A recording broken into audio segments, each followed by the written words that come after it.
watching Kenosha Community Television. Stop on down and become a friend of Harbor Market.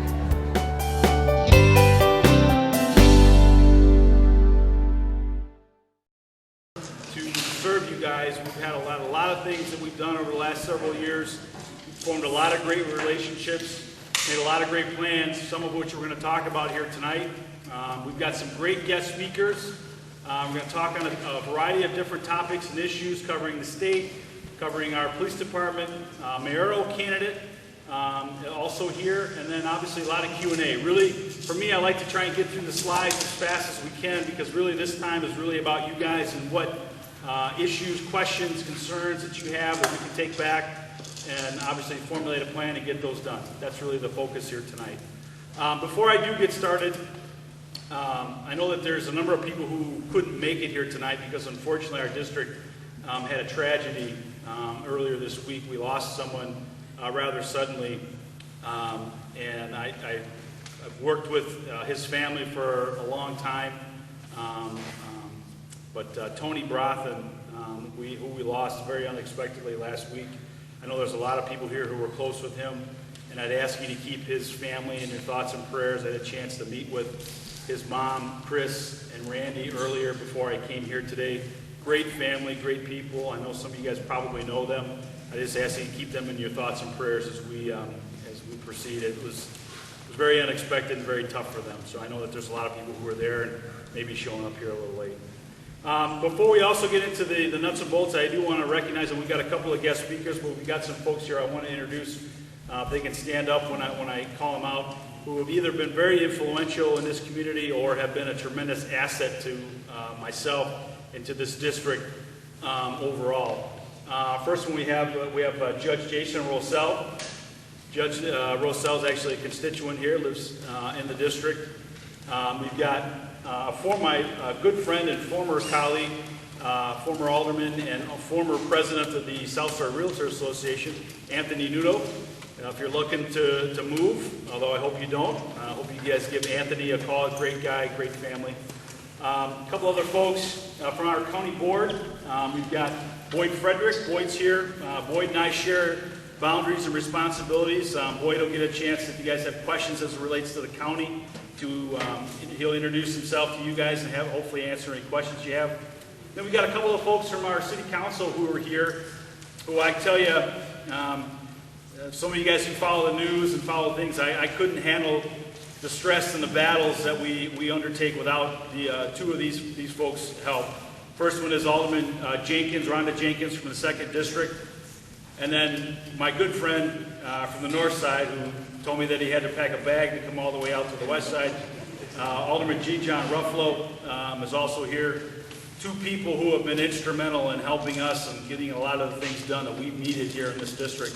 And I couldn't have done what I've been able to accomplish without them. So really appreciate all of their support. As I said, we've got a pretty packed agenda, a lot of different things. As I said, Representative Barca is here. He's going to lead off, talk about some of the things going on at the state level. Myself, talk about a little bit of district review, public safety review from Chief John Morrissey, who's here. As I said, we have an outstanding candidate. I'm very proud and glad to see him come out here tonight. Former Mayor John Anaramian is also here. And then we've got a Q&A sort of at the end to kind of wrap that up. So with that, I'd like to bring up our first speaker right now, Representative Barca, a great friend, someone who I know that I can contact anytime if there's something going on at the state level between the city. A great friend, not just to me, but to our district and to our city. Please help me give him a warm welcome, Mr. Representative Peter Barca.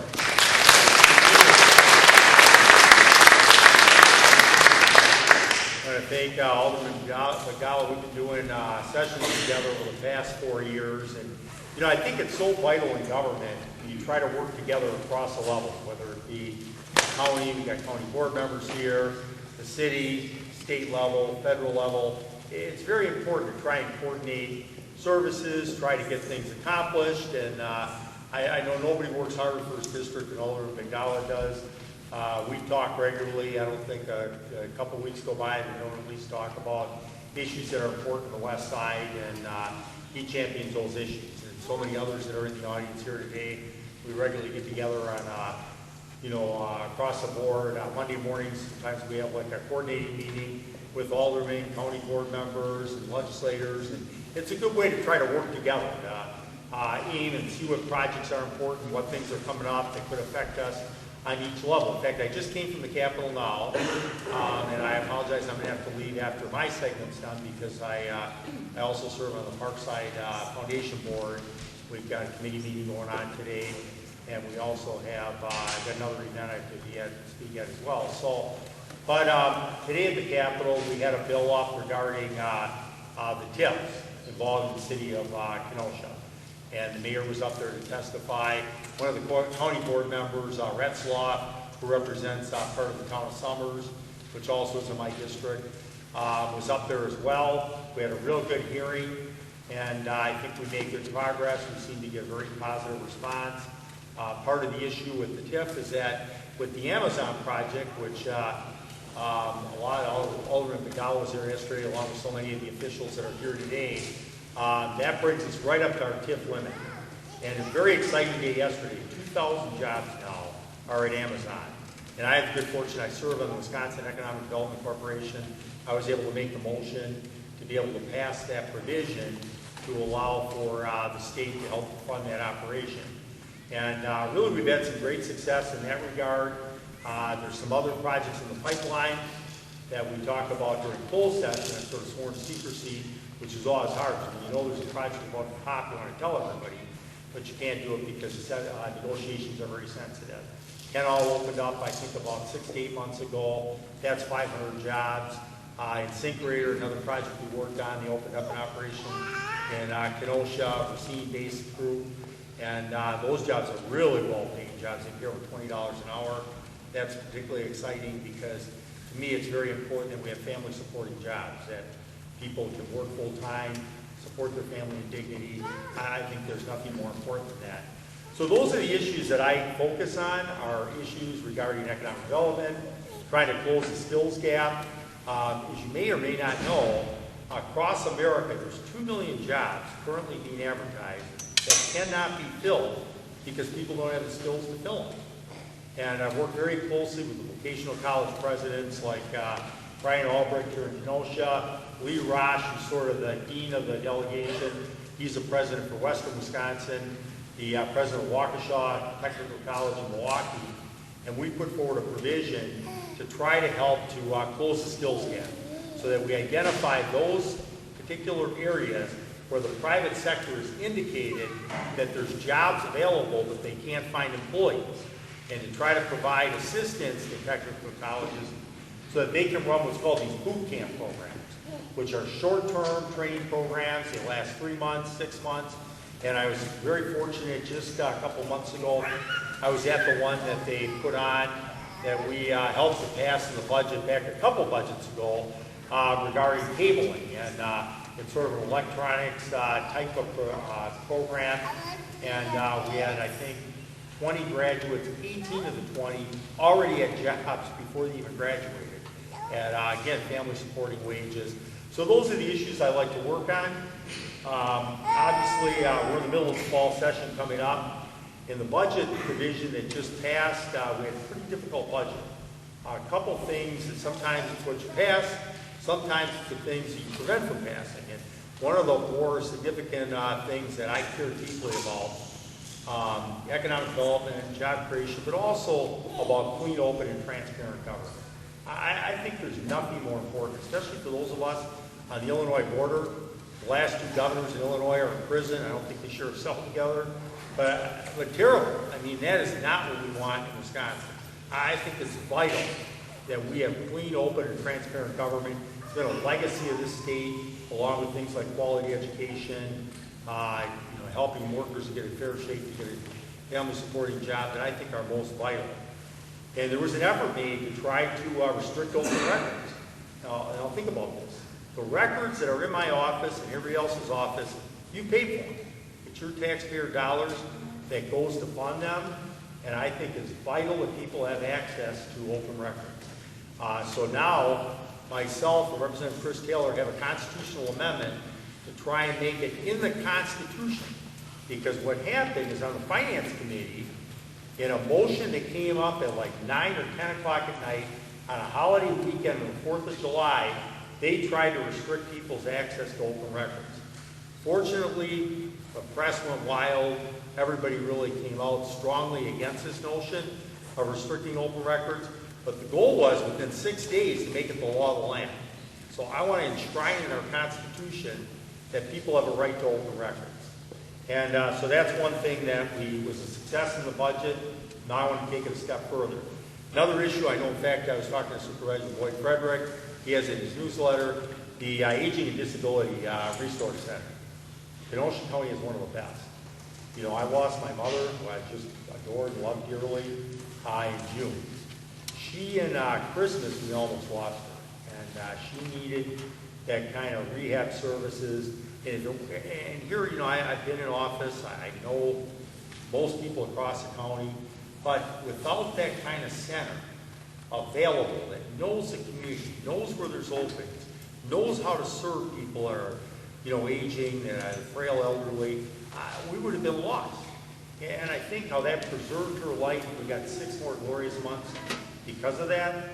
And that was something in the budget that unfortunately they wanted to eliminate that and turn it over to insurance companies as opposed to having a county agency and or have an 800 number for the state.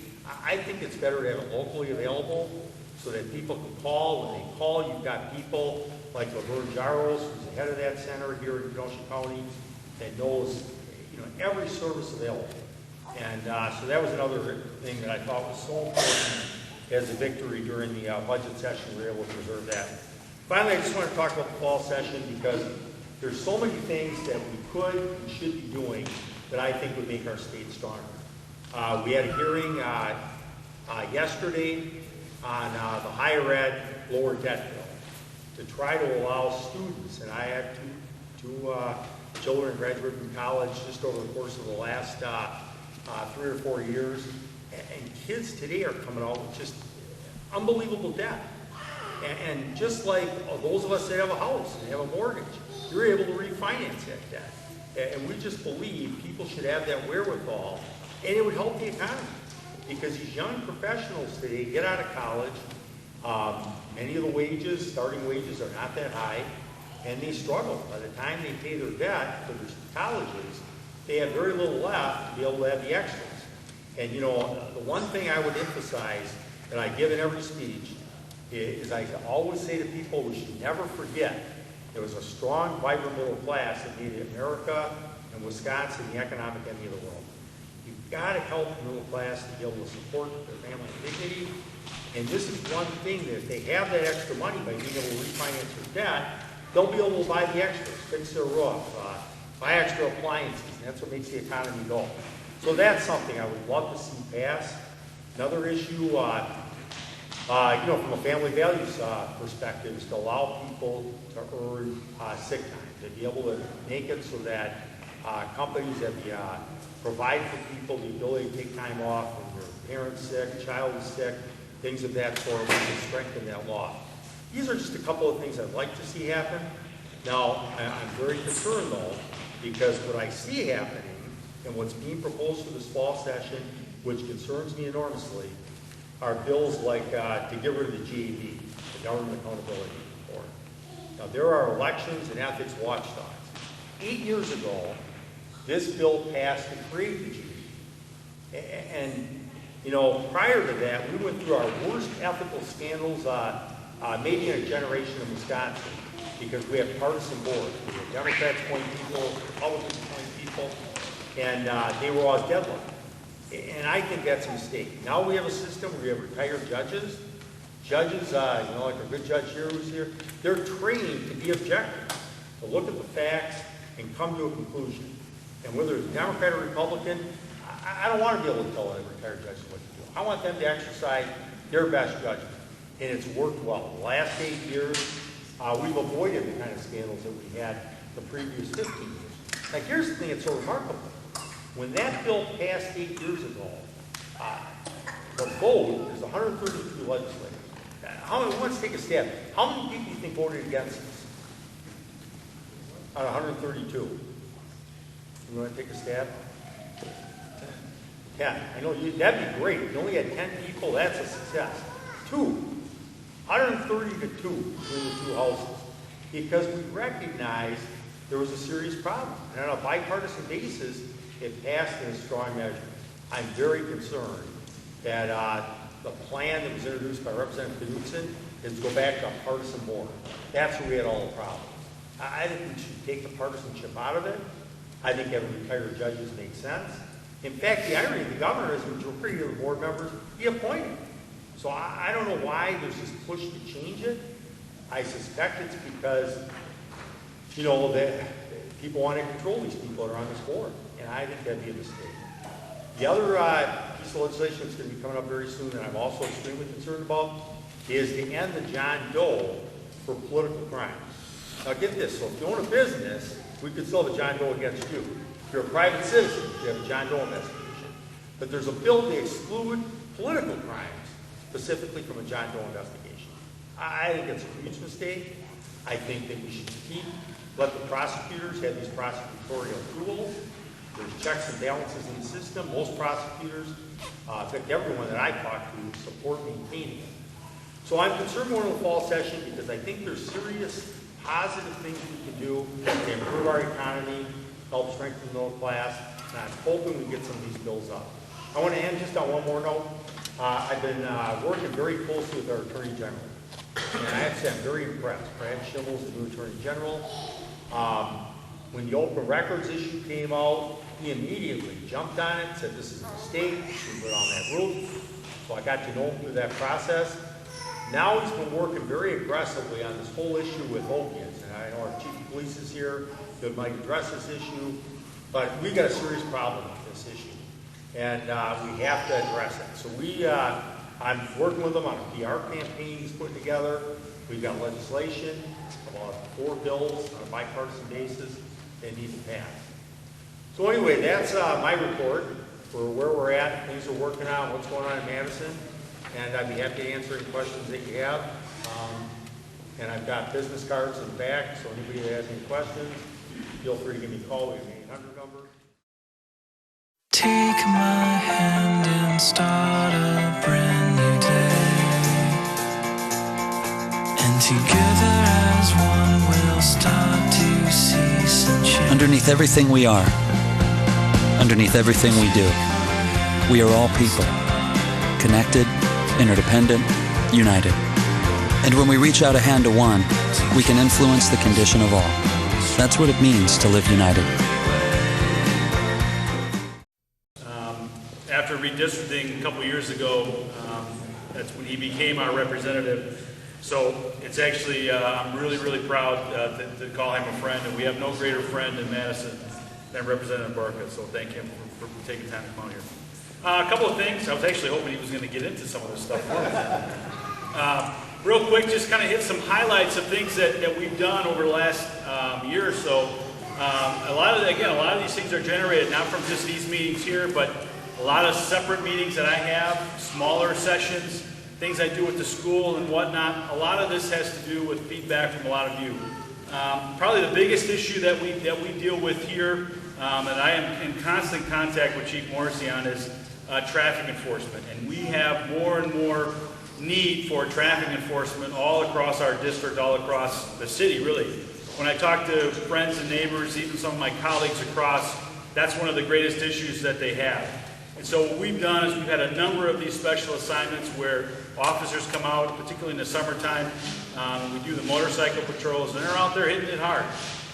Because at the end of the day, I don't think there's anything more important than making sure that our kids are safe, making sure that they're able to get to school and do the things we have to do. I've got 2 small kids myself. One of them is a student here at Nash, another one at Mahone Middle School. So it's very important to me. I worry about it every day, and that helps when you guys come to me with a question or a concern. You know that it's an issue for me because I said I worry about it every day. So the chief has been outstanding in terms of helping us get those. The new pedestrian crossway lights at 88th or Highway H and 65th Street. Those are the first of its kind in the city, something I pushed for in last year's budget, was able to get through. Now it's going to be replicated all across the city. All of my colleagues now would like to do and have what we have here. And I think a lot of what you're going to see and hear from me, those of you who haven't heard me before, is we really do set the bar high here on the west side. There's a lot of people that look at what we do in terms of these meetings, in terms of things that we do, communication with all of you, and a lot of that's being replicated. That was an issue that I've talked to a lot of people, so between that going over to Clawson Park, it's an issue that we've had. We've had special enforcement actually over there as well with the police department, making sure that people recognize that they need to slow down and make sure that people have an ability to cross that rather busy street. It's a county street, and it's again something where I've worked very well with Supervisor Frederick. He actually worked last year based on feedback from here to get the speed limit reduced on that stretch of road there. The county does have jurisdiction along that, but we have jurisdiction sort of at that intersection, and we worked really well together to help clear the way to get that done.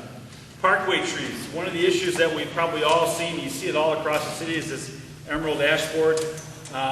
We tried a couple of years ago to try and treat a lot of these trees. A number of you, particularly in the Whitecaps subdivision, saw a lot of your trees that were marked, and we tried to treat these because there was a thought that some of the younger trees might actually be able to survive. It's looking more and more that all we're doing is really slowing that down. At the end of the day, there's also a lot of trees that need to get done. So we've actually put forth a plan and generated a rather large list. I've got actually, I know a lot of you have sent me communication. I've actually got a list on the back table. If you live in either the Golden Meadows, Tyler's Ridge, Horizon subdivisions, and you've got a tree that needs to come down because it's just completely dead, you can check on that list right there, or you can just let me know and we'll make sure to get that. Letters have went out to a lot of the folks. It's going to be happening over the course of this month for the smaller trees.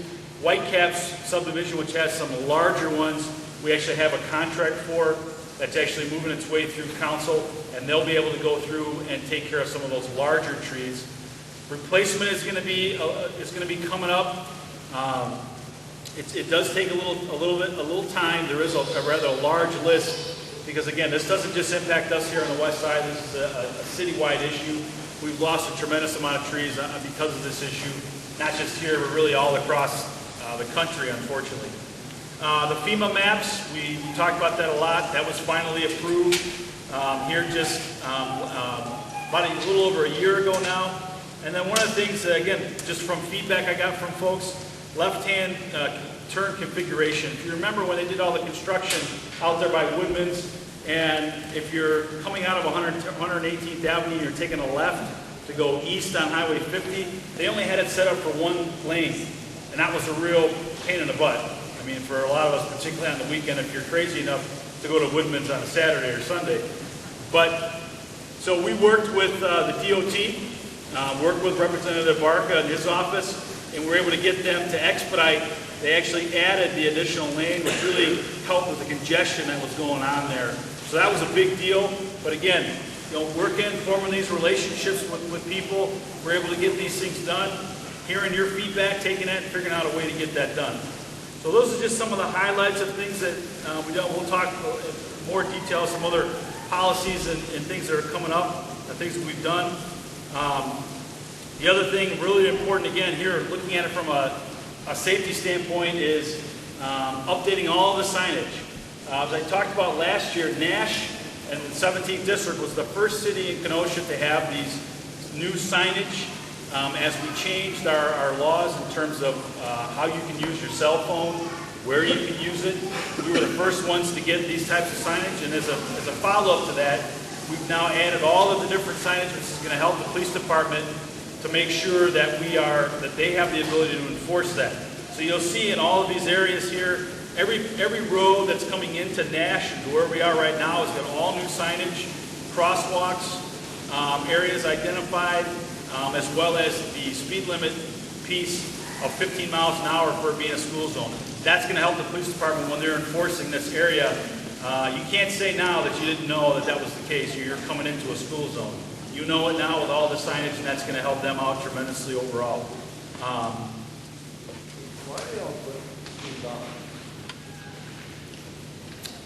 Well, there's a number of issues. The question was talking about speed bumps. The issue with that is, and I'll let the chief talk about that in more detail. The issue with that is, well, it's a number of issues. One is the problem that you have is if you do that, if I put one right here, and all I've done is that guy or gal is going to slow down to hit that one, and as soon as they get over that speed bump, they actually accelerate more and they actually go faster between that area and the next area.